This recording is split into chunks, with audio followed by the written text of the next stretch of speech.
tem manifesto as suas grandes benevolências e misericórdia, com o qual tem cuidado de mim e da minha família.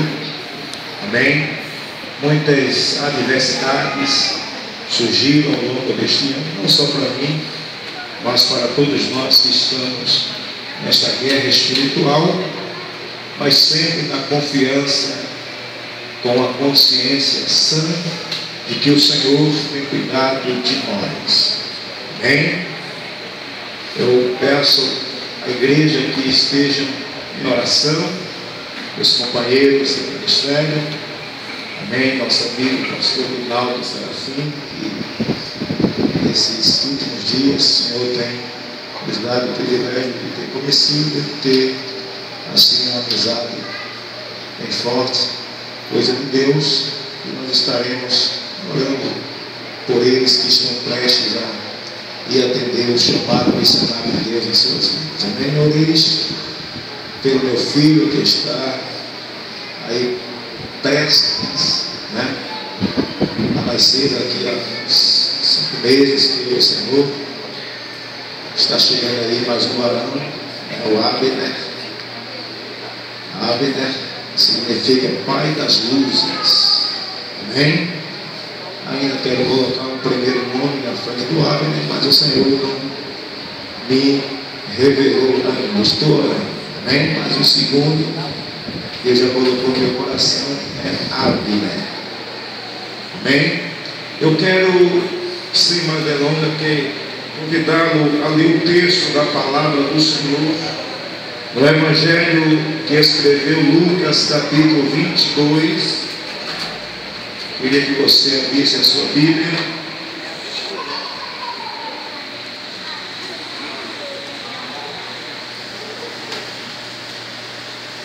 Capítulo 22, o verso de número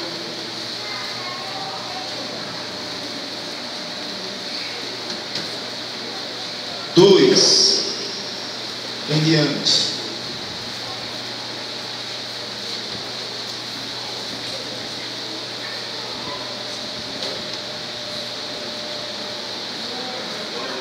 Entrou, porém, Satanás em Judas, que tinha por sobrenome Iscariote, o qual era do número dos 12.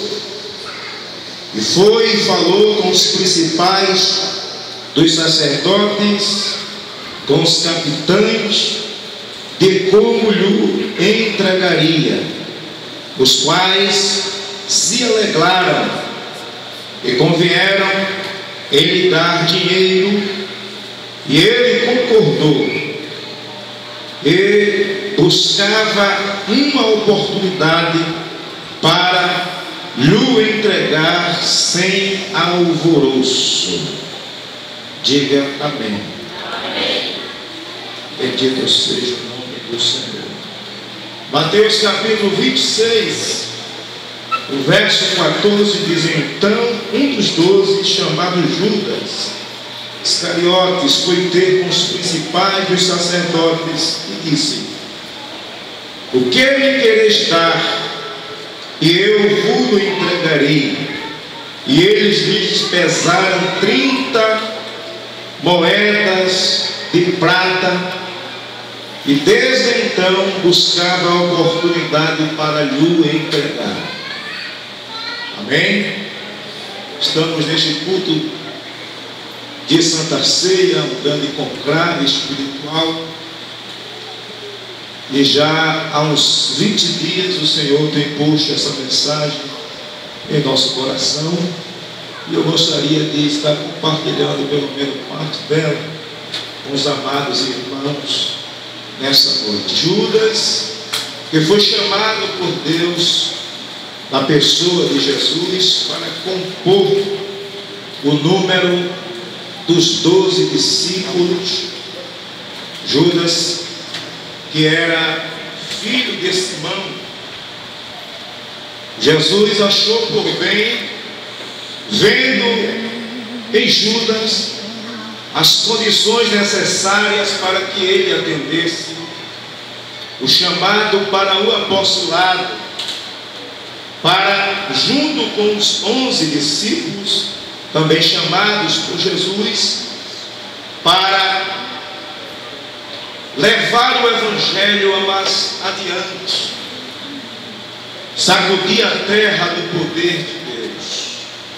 Talvez, na figura bíblica, Judas seja um dos homens mais sombrios da história, porque se questiona o fato de alguém receber tantos privilégios da parte de Cristo, de Deus, de tomar uma atitude tão satânica, tão egoísta e tão malévola, a de entregar o Filho de Deus. Se os irmãos que gostam de estudar a palavra sabem, e sempre que Jesus falava com Judas, Jesus o chamava de amigo, de meu companheiro, de meu amigo particular. Jesus não fazia acepção de forma alguma de pessoas, mas Jesus tratava todos do mesmo modo, ainda que quando no momento do altar, da oração, Jesus tinha 3 discípulos o qual gostava de orar: Pedro, Tiago, João. Eram os discípulos do altar, eram os discípulos da oração. A Bíblia diz que dos 12 discípulos, Jesus também chamou Mateus. E Mateus, também conhecido como Levi, era um homem conhecedor da lei, das exatas, da matemática, sabia trabalhar com dinheiro, sabia lidar em situações complicadas, tinha sempre uma resolução para problemas difíceis. Contudo, entre os 12, Jesus elegeu Judas para ser uma espécie de tesoureiro do grupo, porque Jesus acreditava no potencial de Judas. Usando a sua onisciência, Jesus sabia de todas as fraquezas dos seus discípulos e conhecia também as de Judas, que tinha inclinação para diversas coisas, mas Jesus sempre estava dando um voto de confiança. Jesus sempre estava dizendo: meu amigo, eu acredito no teu chamado, eu acredito na tua vocação.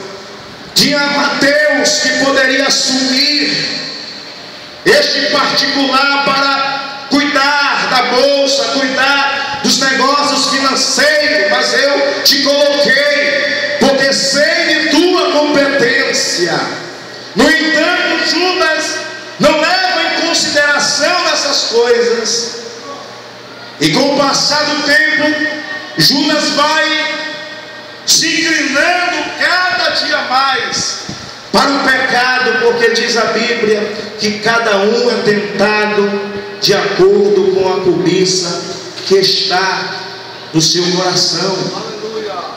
Um tem inclinação na área sexual, outros têm inclinação para ser fofoqueiro, outro tem inclinação para ser mentiroso, outro tem inclinação para tantas coisas terríveis, e Judas também tinha.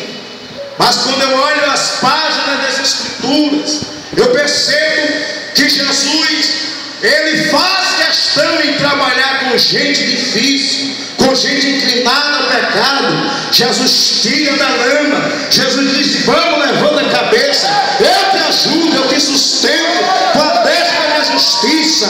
Alguém olha e diz: não serve, não presta, tem pecado, tem coisa ruim, mas Jesus diz: eu vou investir na vida dele, vou tratar. Mas a Bíblia diz, meus amados irmãos, que o dinheiro o demônio chamado Mamon,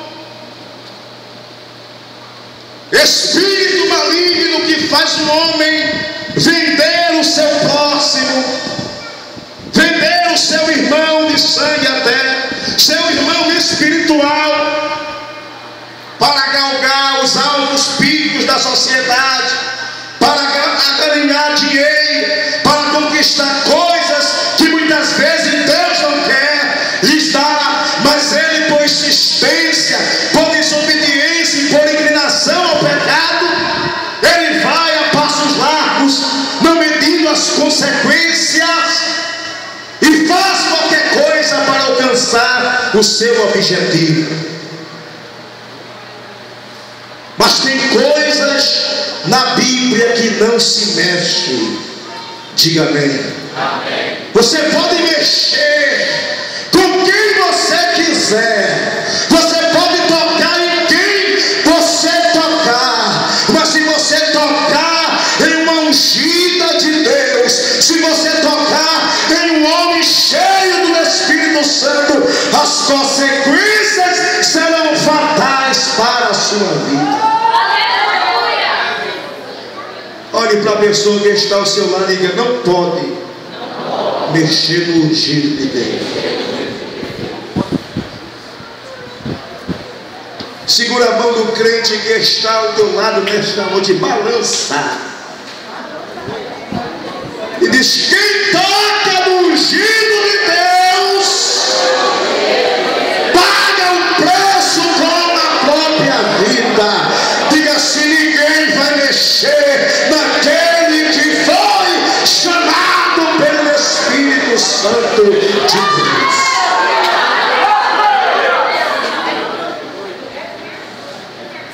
Mas a Bíblia diz, conforme lemos em Lucas capítulo 22, tendo Satanás entrado no coração de Judas. Sabe por que muitas igrejas estão brigando por espaço, brigando por ministério, brigando por pessoas, brigando por prato? A minha igreja, o meu povo, é o nome da minha igreja, aqui não entra, aqui eu não deixo, aqui não faz. Esses homens dizem que estão cheios do Espírito Santo, mas estão enganados. Esses homens estão possuídos pelo Espírito de Satanás, porque o homem que tem o Espírito Santo, ele não cria muro nem faz divisão. Mas quando Satanás entra em uma mente, em um coração, mesmo que seja chamado, perceba que Judas foi chamado junto com os 12. No capítulo 3, verso 14 em diante, a Bíblia vai dizer que Jesus deu poder aos 12. E Judas, no princípio, era cheio do Espírito Santo, curava, expulsava demônio, dava visão a cego no poder de Jesus, dava audição aos surdos, dava fala aos mudos. Era um homem que Deus usava com bastante glória e autoridade. Começou bem, mas não soube terminar melhor. Segura a mão de alguém nesta noite e diga: começar é fácil. Diga de novo: começar é muito fácil, o difícil é terminar bem. Mas levanta a mão que eu quero profetizar para você. Alguém não está acreditando na sua chamada, alguém não está acreditando no teu ministério, alguém está dizendo: vai fracassar, vai acabar, vai afundar. Mas Jesus te trouxe aqui esta noite para te dizer: começaste bem e no caminho estou te segurando. O teu final vai ser melhor do que o começo, porque eu estou cuidando do final da tua história.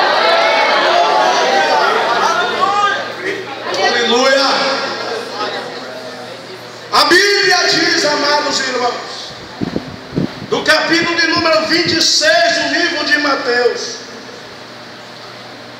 e também no capítulo 18 do livro de João. Abra a tua Bíblia, eu já estou terminando, eu recebi em 15 minutos. A Bíblia diz, em João capítulo 18, o verso 2: e Judas, que o traía também, conhecia aquele lugar, porque Jesus